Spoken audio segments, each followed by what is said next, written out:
Assalamualaikum warahmatullahi wabarakatuh. Good morning everyone.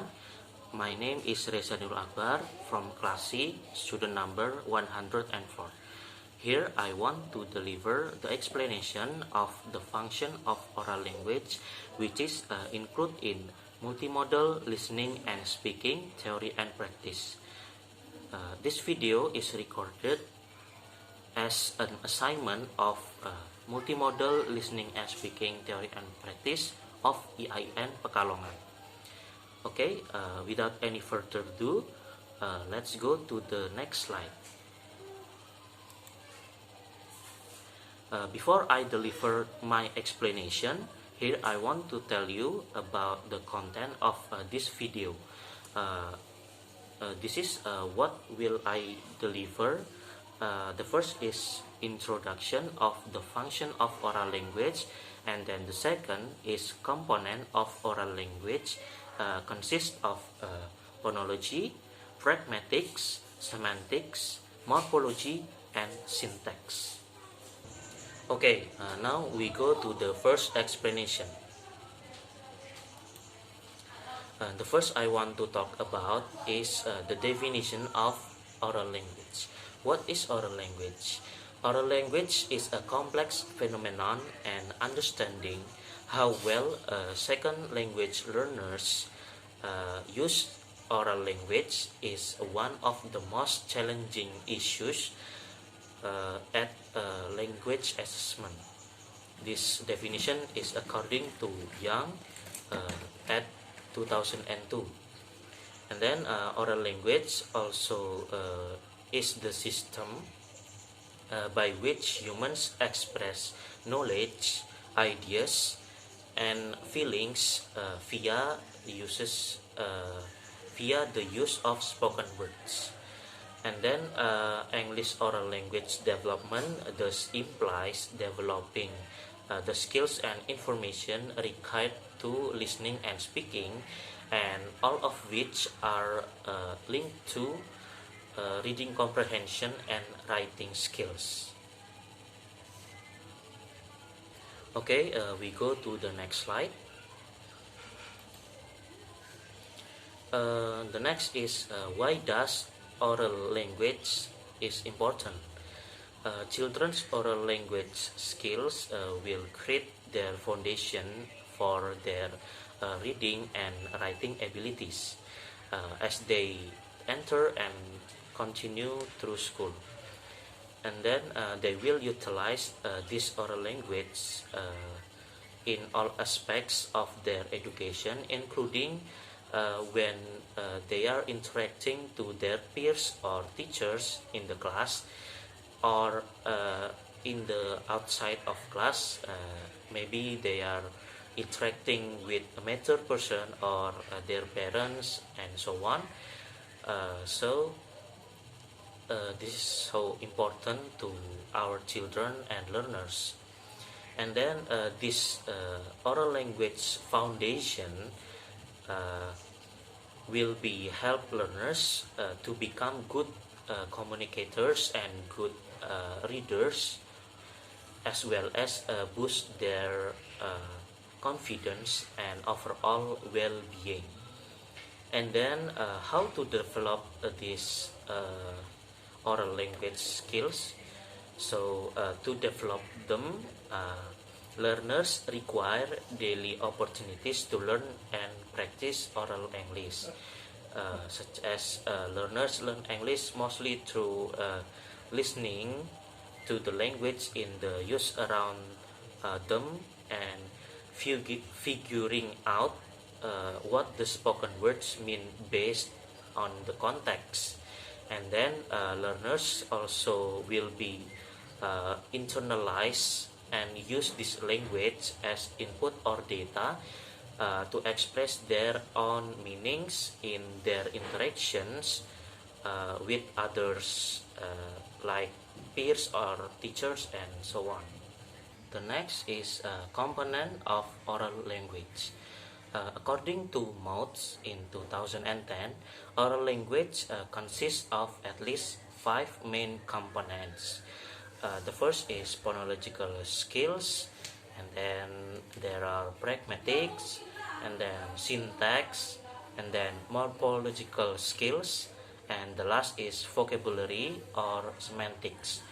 All of these aspects required for communication and learning through conversation and spoken engagement, uh, because there are fundamental distinctions among them that have implication for literacy teaching. Okay, for the first component of oral language will be phonology or phonological skills.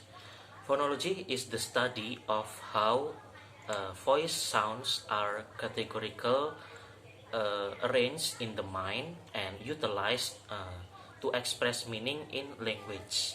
Phonology is a broad term that refers to the arrangement or system of sounds inside a language. Phonology have a purpose to uh, cover the organization or system of sounds within a language. And then children will be developing phonological awareness, which means the understanding of words in sentences or syllables in words. Once the phonological system has been acquired for basic listening and speaking, rhyme, alliteration, beginning rhyme, blending, segmenting, and manipulating sounds are all characteristics of phonological awareness. Phonemic awareness is the most advanced level of phonological awareness. Phonemic awareness is the ability to blend, segment, and manipulate words at the phoneme level. Okay, we go to the next component. There are pragmatics. Pragmatics refers to an understanding of the social rules of communication according to Snow and Ukeli in 2009. This includes what we say, how we say it, and our body language. Pragmatics deals with utterances by which we will mean specific events, the intentional acts of speakers at times and places, typically involving language. Pragmatics make utterances accurate and appropriate to the social and cultural circumstances where the communication occurs. Pragmatics also sometimes characterized as dealing with the effects of context. If all the information that can vary from utterances to utterance are generally referred to as context, this is similar to saying it deals with the utterances. However, one must be cautious because the term is frequently used with more limited definition. Okay, for the next components, there are semantics. Semantics consists of two focus in vocabulary development. There are expressive vocabulary and receptive vocabulary. Expressive vocabulary means that students actively utilizes when talking, writing, and communicating. And for receptive vocabulary, it means that students understands but doesn't necessarily employ in his or her own speaking or writing based on context and prior experiences. And then the concept that an individual's vocabulary can be judged by the number of words they can understand and use is a prevalent fallacy about vocabulary. This is a measure of a person's lexical knowledge. A larger definition that, however, includes a focus on topics such as multiple meaning, shades of meaning, figurative language, and links between words to measure the breadth of vocabulary knowledge such as synonym, antonym, or analogies. Okay, for the next components, we have morphology. Morphology refers to the smallest meaningful parts from which words are created, including roots, suffixes, and prefixes. This is according to Carlyle in 2000 and Deacon and Kirby in 2004. And then this morphology roles to identify individual morphemes and analyze their meaning and lexical function. When we look the word cats, for example, a basic analysis reveals four phonemes. There are K, A, T, and S.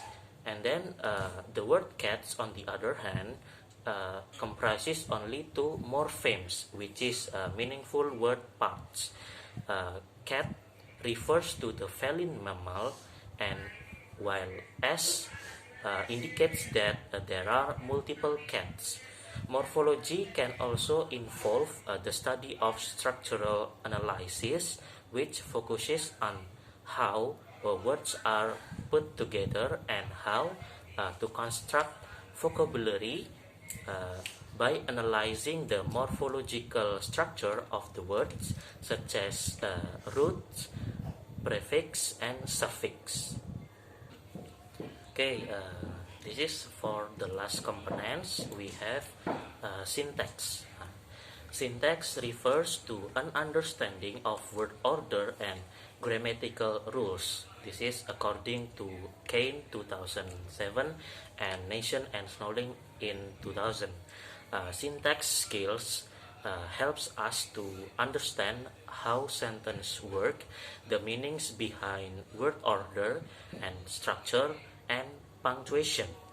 Children learn grammar, which is the set of structural principles that regulate the combining of words and phrases into sentences, and how sentences are linked to paragraphs as they develop their oral language skills.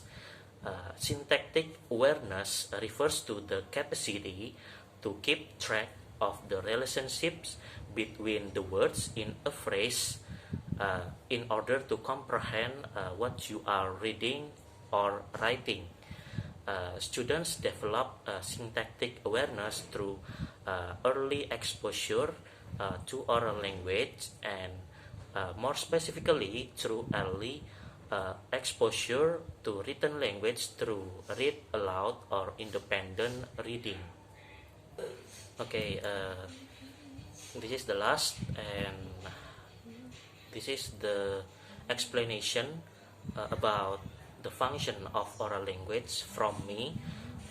I'm really sorry if I make many mistakes in delivering the material or anything in making this video. And thank you for your attention, and thank you for watching this video. Hope this is will be bring a benefit to you. Thank you. Wassalamualaikum warahmatullahi wabarakatuh.